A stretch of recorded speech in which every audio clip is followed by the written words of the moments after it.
আমি বলছি ঠিক আছে বাবা, যত্ন করে রেখে আমার বাবার যদি একটা মন্দির ছোটো করে কিছু করে দেবো। আর বড়ো ছেলেকে চাকরি দিয়ে গেছে, কি একটা চাকরি দিতে হাঁটতে পারে না বলে বড়ো ছেলে ভলেন্টিয়ারের চাকরি দেওয়া হয়েছে। ওই জায়গাটা চাকরি দিয়েছে, আমাদের যোগাযোগ করে দেবে বলেছে। বলে ঠিক আছে তোমাদের দিকে আমরা আছি এবং থাকবো, এই কথা বলে গেছে। মানে একেবারে আপনারা কোনো আবেদন জানিয়েছেন আর মুখ্যমন্ত্রীর কাছে? কারণ আসলে আগের বারে গিয়েছিলাম, ওই একই কথা বলেছে। সেখান থেকে উনি ভিডিওতে কল করে, ভিডিওতে খাবার দাবার আমাদের জল দেবো না, আমাদের কোনো অভাব কিছু পূরণ রাখিনি সব। আপনার ছেলেকে যারা নির্মম ভাবে মারলো তাদের বিচারের দাবি বিচার আমরা তো সরকারের কাছে মেরেছি, আইনের কাছে মেরেছি, ওপরওয়ালার বিচার করেছি, ওপরওয়ালা তারা বিচার করবে, আমার বিচার করার ক্ষমতা নেই। গ্রেফতার করা আমি বাড়িতে জানিয়েছি, ছেলেরা এরকম বুঝবে করে দেবে, প্রলোভনে করে তো করে এইসব হয়েছে। সে যা হোক, তার বিচার সে তাই করে দেবে। আমরা কি করবো পারি? তিনি যা বিচার করবে মাথা পেতে নেবো। প্রশাসন করছে, মূল অভিযুক্তকে গ্রেফতারও করেছে, 40 জনকে গ্রেফতার করেছে। ছিল তো অনেক, এখানে কতজন ছিল মানে ঘটনা জানবি না বাবা, কি জানি। ওই কথা বলে সত্যি শেষে করে কষ্ট আমার খুব কষ্ট দিয়ে, একা শরীর খারাপ, তারপর খাওয়া দিইনি, আর ভালো লাগছে কষ্ট থেকে। আর কি কথা তো বলবো বারবার। একেবারে কান্নায় ভেঙে পড়েছেন ইন্দ্রজিৎ মণ্ডলের বাবা। মুখ্যমন্ত্রী তাদের পাশে দাঁড়িয়েছেন, আর্থিক সাহায্য করা হয়েছে তাদের পরিবারকে, এবং ইন্দ্রজিৎ মণ্ডলের যিনি দাদা বাপি মণ্ডল, তাকে সিভিক ভলেন্টিয়ারের চাকরিও দেওয়া হয়েছে, এবং পুরোপুরি সরকারের ওপর আস্থা রয়েছে নিহত ইন্দ্রজিৎ মণ্ডলের পরিবারের। ক্যামেরা রাজীবের সঙ্গে রৌনক, নিউজ 18 বাংলা, দক্ষিণ 24 পরগনা।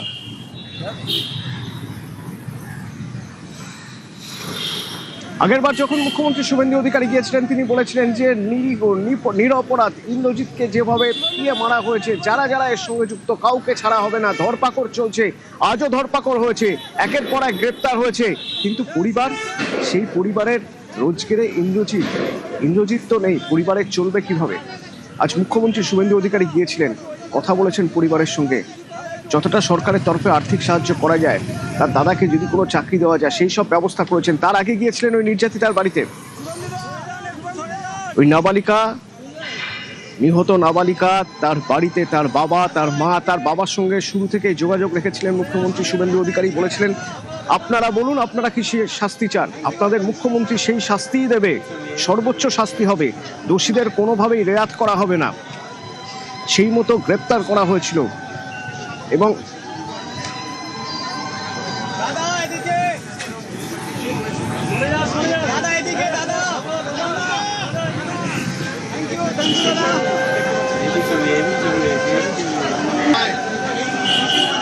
আজ আবার সেখানে মুখ্যমন্ত্রী শুভেন্দু অধিকারী তাদের বাড়ির মানুষ যারা ছিলেন, ওই নির্যাতিতার বাবা, তার সঙ্গে কথা বলেছেন। কি কথা হলো কিছু জানা যাচ্ছে? প্রীতিশ আছে সরাসরি আমার সঙ্গে। প্রীতিশ, পরিবারের সঙ্গে কথা বলেছেন রাজ্যের মুখ্যমন্ত্রী শুভেন্দু অধিকারী, এবং পরিবারের অর্থাৎ নির্যাতিতার যিনি বাবা রয়েছেন তিনি কিন্তু যথেষ্টই খুশি, এবং যে আশ্বাস তিনি দিয়েছেন, অর্থাৎ রাজ্যের মুখ্যমন্ত্রী শুভেন্দু অধিকারী যে আশ্বাস তাকে দিয়েছেন, এবং সেটা যাতে অতি দ্রুততার সঙ্গে পূরণ হয় সেটাও কিন্তু তিনি জানিয়েছেন। অর্থাৎ তার যে অভিযোগ রয়েছে, এলাকার বেশ কিছু সমাজ বিরোধী রয়েছে, তাদের বিরুদ্ধে ব্যবস্থা নেওয়া, এবং তার সঙ্গে সঙ্গে যে এলাকায় যে আলোর যে প্রয়োজন সেটাও কিন্তু তিনি বলেছেন শুভেন্দু অধিকারীকে, অর্থাৎ মুখ্যমন্ত্রীকে। সেটাও মুখ্যমন্ত্রী বলেছেন যে সরকারের সঙ্গে সরকার আলোচনা করে সমস্ত যে বিষয়গুলো রয়েছে সেগুলোকে তারা যে মিটিয়ে দেবেন, এমনটাও কিন্তু তিনি পরিষ্কার করেছেন। এছাড়াও যারা গ্রেপ্তার হয়েছেন ইতিমধ্যেই, তাদের যাতে দ্রুত শাস্তির ব্যবস্থা করা হয় সেটা কিন্তু তিনি, অর্থাৎ নির্যাতিতার বাবা, তিনি কিন্তু শুভেন্দু অধিকারী মুখ্যমন্ত্রীকে জানিয়েছেন, এবং মুখ্যমন্ত্রীর তরফ থেকে আশ্বাস দেওয়া হয়েছে অতি দ্রুততার সঙ্গে যাতে কোর্টের বিচার পাওয়া যায়। সেটাও কিন্তু পুলিশের তরফ থেকে যে সামগ্রিক যে চার্জশিট বা চেষ্টা যেগুলো রয়েছে, যেগুলো আইনি যে কৌশল রয়েছে, সেগুলো কিন্তু তারা দ্রুততার সঙ্গে করবেন, এমনটাও কিন্তু মুখ্যমন্ত্রী শুভেন্দু অধিকারীর তরফ থেকে নির্যাতিতার বাবাকে সরাসরি জানিয়ে দেওয়া হয়েছে। নির্যাতিতার বাবা কি বলছেন শোনা যায়। আমরা শাস্তির দাবি করি।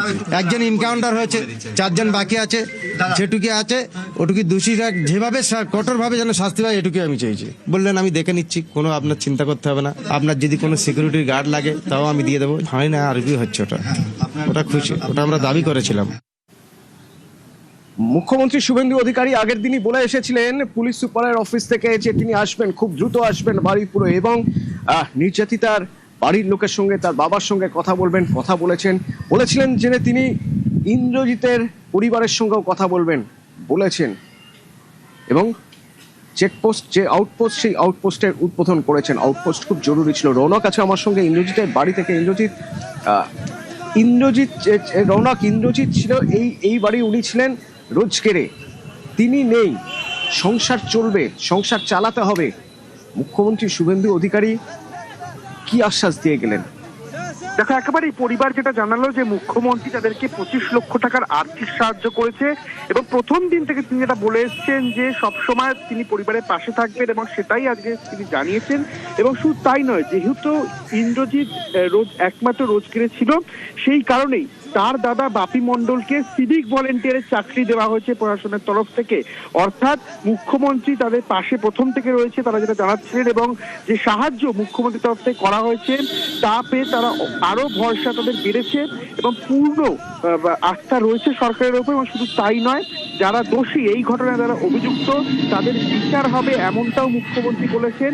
এবং তারা চাইছেন যাতে করে তার ছেলেকে যারা এরকম পিটিয়ে মেরেছে তাদের যাতে শাস্তি হয়, এবং সেই বিষয়টিও কিন্তু মুখ্যমন্ত্রী গুরুত্বের সঙ্গে দেখবেন, তাদেরকে জানিয়েছেন।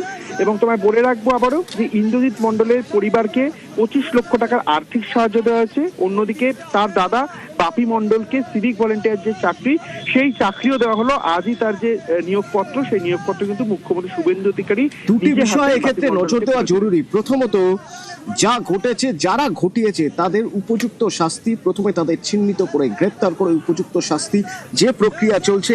আমরা রোজই দিনের পর দিন আমরা খবর পাচ্ছি যে সেদিনের সেই ঘটনায়, সেই অশান্তি, সেদিন ইন্দ্রজিৎকে গণপিটুনির ঘটনায় একের পর এক গ্রেপ্তার হচ্ছেন, আজও গ্রেপ্তার হয়েছেন। আরেকটা দিক জরুরি, অটো চালাতেন ইন্দ্রজিৎ, তার রোজগারেই চলতো সংসার।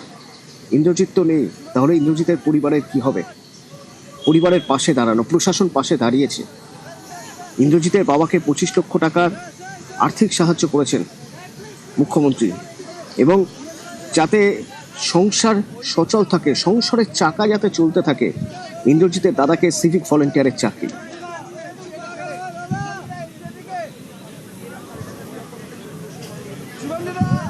খুব খুশি স্যার, খুব খুশি। বললেন মুখ্যমন্ত্রী বললেন যে আমরা পাশে আছি, সবসময় থাকবো, আপনারা ভালো থাকুন, আপনার যেটা দরকার সেটা সরকার আপনার সহযোগিতা করবে। আমাকে এই যে একটা ফর্ম দিয়ে গেল কাজের জন্য, বললো তুমি জয়েন করবে। কি অভিযোগ করলেন? অভিযোগ না স্যার, অভিযোগ বলতে আমার এই ভাইটা যে বিনা কারণে যেন চলে গেল, তার যেন সাজা হয়। কারণ আমার ভাই তো আর ফিরে আসবে না।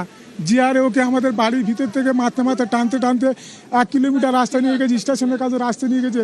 কেউ বাঁশ মেরেছে, কেউ ইট মেরেছে, কেউ মেরেছে, মেরে তাকে মেরেই ফেলে দিয়েছে। যে অশান্তি চলছে, আমাদের মাননীয় মুখ্যমন্ত্রীজি বলেছেন আপনারা ভালো থাকুন, আমরা সারা জীবন আপনাদের পাশে। বললো তোমাকে একটা কাজ দিয়েছি, তুমি ওই কাজটা করো আর বাম্মাকে সেবা করো, যেন বাম্মাকে কোনোদিন কষ্ট দিও। সিভিক ভলেন্টিয়ারের